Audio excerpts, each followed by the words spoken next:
हमारे पृथ्वी के फॉर्मेशन के बाद जब 25 करोड़ साल पहले कॉन्टिनेंट्स का बनना शुरू हुआ, तब हमारा India south America, Australia, Africa और अंटार्कटिका का एक हिस्सा था, जिसके दूर दूर तक एशिया का कोई नामो निशान नहीं था। पर फिर आज इंडिया एशिया का हिस्सा कैसे बन गया है? आज वर्ल्ड मैप में इंडिया इन सभी देशों से इतना दूर कैसे हो गया? क्या आपके पास है इन सवालों का जवाब? Well, I am pretty sure नहीं होगा, और कोई बात नहीं, इस पर तो आज हम डीप डिस्कशन करेंगे। लेकिन इसके साथ हम ये भी जानेंगे कि कैसे हमारा इंडिया का फॉर्मेशन डायनासोर्स का अंत करने में एक बहुत ही बड़ा हाथ रखता है, और इस सच की सच्चाई आपको कुछ ही देर में जानने को मिलेगी। पर उससे पहले एक और जानने वाली बात यह है कि आज इंडिया इन सभी देशों से दूर एशिया में आ तो गया है, लेकिन एशिया की धरती के साथ एक होने के बाद से ही इंडिया धीरे धीरे करके हर साल थोड़ा थोड़ा करके एशिया के नीचे धंसता ही जा रहा है, जिसकी वजह से and it's kind of mean but India ना चाहते हुए भी नेपाल में होने वाले भूकंपों को जन्म दे रहा है।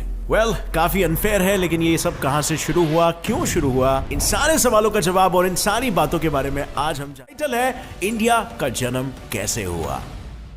अब फ्रेंड्स, ये देख रहे हो, ये है हमारी दुनिया आज से 20 करोड़ साल पहले, जब हमारी पृथ्वी पर ना कोई देश था, ना किसी देश की सरहदें थी, और कुछ था तो वो एकमात्र कॉन्टिनेंट पैंजिया और उसके चारों तरफ फैला हुआ इकलौता महासागर पैंथलसा। हर तरफ हरियाली थी, खुला आसमान था, और उसके पहले हमारी पृथ्वी पर 3 बार जीवन एक्सटिंक्ट होने के बाद जीवन ने फिर से एक बार पनपना शुरू किया था। डायनासोर से लेकर मगरमच्छ, शार्क्स, बीज, यहाँ तक कि कॉकरोच जैसे कई जीव पैंजिया में रहते थे। लेकिन बिना किसी बंधन से बंधा हुआ पैंजिया जुरासिक पीरियड के शुरुआती सालों में धीरे धीरे करके अलग होने लगा, और पैंजिया के 2 अलग टुकड़े हो गए, जिससे 2 नए सब कॉन्टिनेंट बने। पहले सब कॉन्टिनेंट का नाम था लॉरेशिया, जिसमें से आगे चलकर एशिया, यूरोप और नॉर्थ अमेरिका बनने वाले थे, और दूसरे हिस्से का नाम था गोंडवाना, जिसने आगे जाकर south America, Africa, India, Antarctica और ऑस्ट्रेलिया बनाना था। इन दोनों सब कॉन्टिनेंट के बनने से पैंजिया के बीच में पानी की बड़ी सी खाई बनी, और इसे टेथिस ओशियन का नाम मिला। Interesting, right? लेकिन एक सवाल आपके दिमाग में आ रहा होगा कि ये सब हम आखिर जान कैसे पाए, क्योंकि इंसान तो पृथ्वी पर आज कुछ 7 करोड़ साल पहले से ही आया है, तो ये ज्ञान हमें कहां से प्राप्त हुआ? वेल, इस ज्ञान को दुनिया तक पहुंचाने का श्रेय अल्फ्रेड वेगनर नाम के एक जर्मन मीटियोरोलॉजिस्ट और जियोलॉजिस्ट को जाता है, जिन्होंने सन 1912 में ही पैंजिया थियरी को दुनिया के सामने रखा था। लेकिन एज यू नो, दुनिया का एक नियम तो है ही कि हर नई और अलग चीज हमें गलत ही लगती है स्टार्टिंग में। बिल्कुल वैसे ही वेगनर की पैंजिया थियरी सभी को गलत लगी थी, पर फिर उसके बाद काफी सारे इस पर टेस्ट किए गए, और आज हर कोई इस थियरी को सही मानता है। अल्फ्रेड वेगनर ने पैंजिया थियरी यूं ही नहीं दी थी। पैंजिया की थियरी को सच साबित करने के लिए उन्होंने बायोलॉजिकल और जियोलॉजिकल सिमिलैरिटीज का सहारा लिया, जैसे कि फॉर एग्जांपल मेसोसॉरस, जो एक तरह का पानी में रहने वाला जीव था और आज के सांपों का पूर्वज है, उसके फॉसिल साउथ अमेरिका और अफ्रीका दोनों में पाए गए थे। पर आज साउथ अमेरिका और अफ्रीका के बीच में अटलांटिक ओशन खड़ा है, और अटलांटिक ओशन को पार कर पाना मेसोसॉरस के लिए नामुमकिन था। इसका मतलब साफ है, कभी ये दोनों देश एक हुआ करते थे, और बाद में कॉन्टिनेंट्स के ड्रिफ्ट होने से ये अलग अलग हो गए, और तभी तो इस जानवर के फॉसिल दोनों देशों में पाए जा सके। इतना ही नहीं, ब्राजील के कोस्ट पर पाए गए एंशिएंट रॉक्स का मैच वेस्ट अफ्रीका में भी पाया गया है। और तो और ग्लोसोप्टेरिस, जो कि एक एक्सटिंक्ट फर्न प्लांट है, लिस्ट्रोसॉरस, जो कि एक घास फूस खाने वाला एक जानवर है, और हार्ड शेल वाले ट्राइलोबाइट्स के फॉसिल्स इंडिया के साथ साथ साउथ अमेरिका, अफ्रीका, अंटार्कटिका में मिले हैं। मतलब साफ है, अल्फ्रेड की पैंजिया थियरी गलत नहीं थी। आज भी अगर आप वर्ल्ड मैप को उठाकर देखोगे तो आपको एक क्लियर नजर आएगा कि कई कंट्रीज के बॉर्डर्स एक दूसरे के पजल पीसेस की तरह नजर आते हैं, जैसे ब्राजील और अफ्रीका। ऐसे देख के लग नहीं रहा कि ये एक दूसरे के पार्ट हुआ करते थे? वेल, बिल्कुल, क्योंकि एक समय में ये सब एक ही कॉन्टिनेंट के हिस्से थे। तो अब बात ये आता है ना कि अलग अलग आखिर क्यों हुए, आखिर इनके अलग होने के पीछे का क्या कारण है?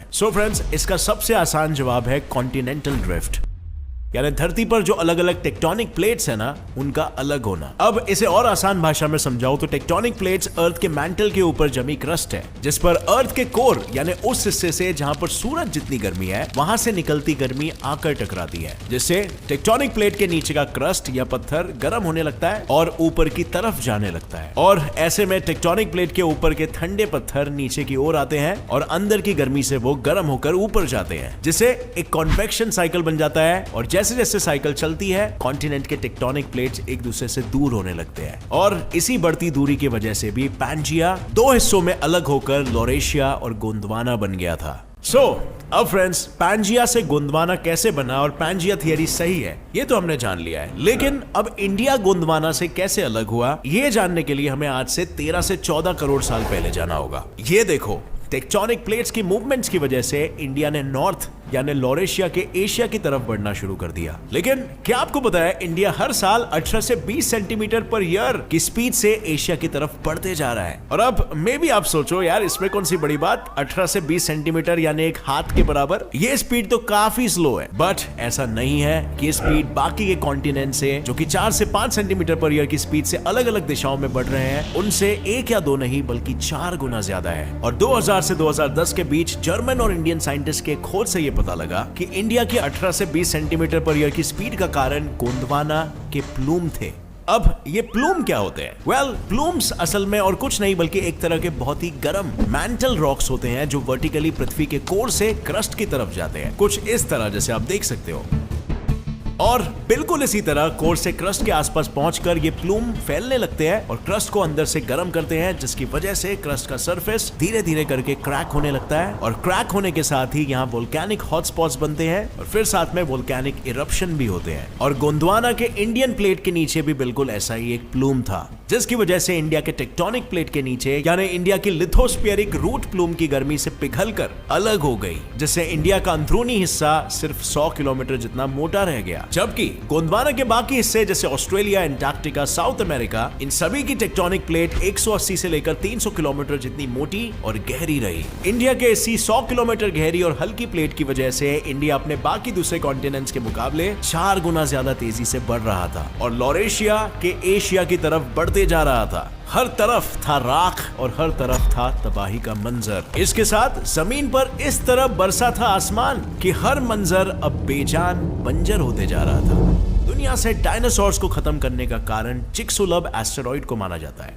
इस एस्टेरॉइड ने 6.5 करोड़ साल पहले धरती पर गिरकर हिरोशिमा नागासाकी के न्यूक्लियर ब्लास्ट से 10 बिलियन गुना ज्यादा स्ट्रॉन्ग ब्लास्ट किया था, जिसकी वजह से हमारे पृथ्वी का 75% जीवन खत्म हो गया। लेकिन जैसे मैंने आपको बताया कि डायनासोर्स के खत्म होने के पीछे इंडिया का भी बहुत ही बड़ा हाथ था। तो यूनिवर्सिटी ऑफ मिशिगन के एक रिसर्च की माने तो उन्होंने महाराष्ट्र के डेक्कन ट्रैप्स की एक स्टडी में पाया कि जो 6.5 करोड़ साल पुराने फॉसिल उन्हें मिले थे ना, उनमें मर्क्यूरी का लेवल बहुत ही हाई था। यानी एस्टेरॉइड के इफेक्ट के पहले ही वोल्केनिक इरप्शन जिससे इंडिया के डेक्कन ट्रैप्स बने थे, उसी के वजह से वहां की हवा में पॉइजनस गैसेस मौजूद थी। मर्क्यूरी के हाई कॉन्सेंट्रेशन की वजह से जमीन इतनी बर्बाद हो चुकी थी कि वहां पेड़ पौधे तक पनपने बंद हो गए थे और साथ ही पानी में लावा की वजह से सल्फर की मात्रा बढ़ने से समुद्र का पानी तेजाब बन चुका था। और यही वजह थी कि अर्थ पर जीवन का विनाश एस्टेरॉइड के गिरने से पहले ही शुरू हो चुका था। और ये कुछ दिन, महीने, साल में नहीं रुका। Volcanic eruptions millions of years तक चलते रहे। प्रिंसटन यूनिवर्सिटी की गीता केलर की रिसर्च के मुताबिक इससे पृथ्वी की 60% पॉपुलेशन प्रभावित हो रही थी और इस पर आज भी कई सारे साइंटिस्ट डिबेट कर रहे हैं। पर माना जाता है कि ये ज्वालामुखी एस्टेरॉइड के गिरने के 400,000 साल पहले ही धरती को तबाह करना शुरू कर चुके थे और जब चिक्सुलब आया तो उसने तो बस इस तबाही को एक्सटिंक्शन में बदल दिया और इसी की वजह से आज दुनिया डायनासोर से बच गई है। What a relief, right? Well, अब हमने डायनासोर्स का अंत देख लिया, पांजिया से गोंडवाना बनते हुए देख लिया और गोंडवाना से इंडिया के अलग होने की कहानी के बारे में भी हमें पता चल गया। अब देखते हैं पांजिया से शुरू इंडिया के सफर का अंतिम पड़ाव। तो आइए देखते हैं आखिर इंडिया और एशिया का भारत मिलाप हुआ तो आखिर कैसे। चलिए चलते हैं आज से 5 करोड़ साल पहले के समय में और ये रहा अपना इंडिया पूरी तेजी से आगे बढ़ते हुए और ये रहा एशिया इंडिया के टकराने का इंतजार करते हुए और ये हुई दोनों की टक्कर, जिसकी बदौलत आज हमारे पास हिमालय श्रृंखला है। लेकिन ये श्रृंखला एक दिन में नहीं खड़ी हुई है। इंडिया और एशिया की टक्कर के कई करोड़ों साल बाद धीरे धीरे करके हिमालय का जन्म हुआ। वही हिमालयस जिनकी वजह से आज दुनिया के 22% पॉपुलेशन को पानी मिलता है, वही हिमालयस जिनकी वजह से आज दुनिया का सबसे ऊंचा पर्वत माउंट एवरेस्ट बना है। और अगर आपको पहाड़ की मेकिंग की समझ नहीं है तो कोई बात नहीं, आज आप वो भी जान के जाओगे। अच्छे से समझने के लिए एक गाड़ी को इमेजिन करो। ओके, अब अगर कोई गाड़ी किसी चीज से भिड़ जाती है तो क्या होता है? गाड़ी का बोनेट फोल्ड हो जाता है और उस पर उबड़ खाबड़ डिजाइन बन जाते हैं। राइट। और बस यही तो हुआ इंडिया की जोरदार टक्कर की वजह से। इंडिया की सतह भी इसी बॉनेट की तरह फोल्ड हो गई जिससे हिमालयास बने, लेकिन इंडिया की सतह के नीचे का हिस्सा एशिया की प्लेट जिसे यूरेशियन प्लेट कहते हैं उसके नीचे सरक गया। और आपको ये जानकर भी बहुत ही हैरानी होगी कि इंडिया आज भी हर साल 5 सेंटीमीटर की स्पीड से धीरे धीरे करके एशिया के नीचे सरकता ही जा रहा है, जिससे हर साल माउंट एवरेस्ट 1 सेंटीमीटर से लंबा होते जा रहा है। और इंडिया के प्लेट की इसी मूवमेंट की वजह से नेपाल में भूकंप भी आते हैं। जैसे 2015 में नेपाल में 7.8 मैग्नीट्यूड का अर्थक्वेक आया था, जिसके लिए कहीं ना कहीं इंडिया के प्लेट ने कंट्रीब्यूट किया था। सो अब आपको पता चला कि आखिर कैसे और क्यों इंडिया ने एशिया के बीचों बीच अपनी जगह बना ली। इंडिया के करोड़ों सालों के सफर के बाद इंडिया को और इंडिया के प्लांट्स एंड एनिमल्स को एशिया के बदले क्लाइमेट और एनिमल्स के साथ घुलने मिलने का मौका मिला, और इन दोनों के बदलाव की वजह से नई स्पीशीज, नए पेड़ पौधे का जन्म हमारे इंडिया में हो पाया।